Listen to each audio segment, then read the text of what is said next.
അസ്സലാമു അലൈക്കും.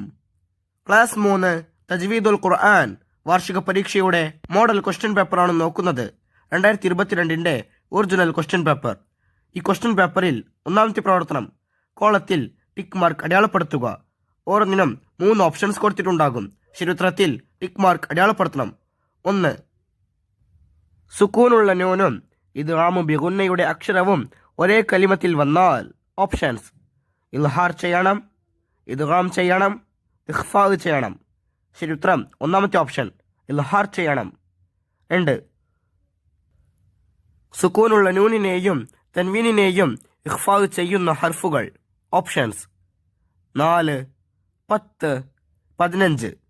ശരി ഉത്തരം മൂന്നാമത്തെ ഓപ്ഷൻ, 15. 3.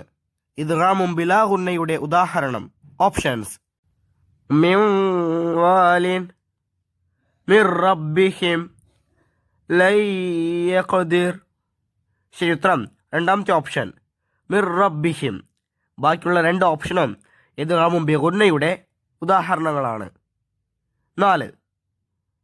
മിൻ ബാഖിയ, സാക്കിനായ നൂനിന്റെ നിയമം. ഓപ്ഷൻസ്: ഇഖ്ലാബ്, ഇഖ്ഫാ, ഇദ്ഗാം.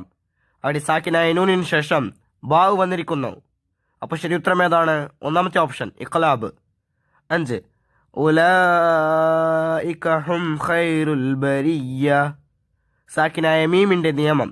ഓപ്ഷൻസ്: ഇഖ്ഫാ, ഇൽഹാർ, ഇദ്ഗാം.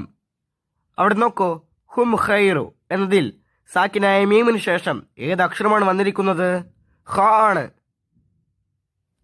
നമുക്കറിയാം, സാക്കിനായ മീമിന് ശേഷം ബാ വന്നാൽ ഇഖ്ഫാ, സാക്കിനായ മീമിന് ശേഷം മീം വന്നാൽ ഇദ്ഗാം.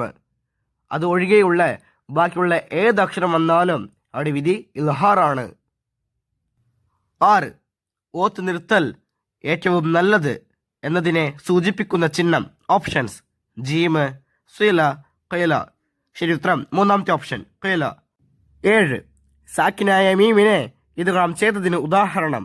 ഓപ്ഷൻസ്: ഖബ്ലഹും മിൻ ഖർനിൻ അലൈഹിം ബിമുസൈതിർ ഐമാനുഹും ജുന്ന. ശരി ഉത്തരം ഒന്നാമത്തെ ഓപ്ഷൻ, ഖബ്ലഹും മിൻ ഖർനിൻ. അവിടെയാണ് സാക്കിനായ മീമിന് ശേഷം മീം വന്നിരിക്കുന്നത്. 8. മുസ്ഹഫിൽ ഇഖ്ലാബിനെ സൂചിപ്പിക്കുന്ന അടയാളം. ഓപ്ഷൻസ്: ജീമ്, മീമ്, സീന്. ശരി ഉത്തരം രണ്ടാമത്തെ ഓപ്ഷൻ, മീമ്.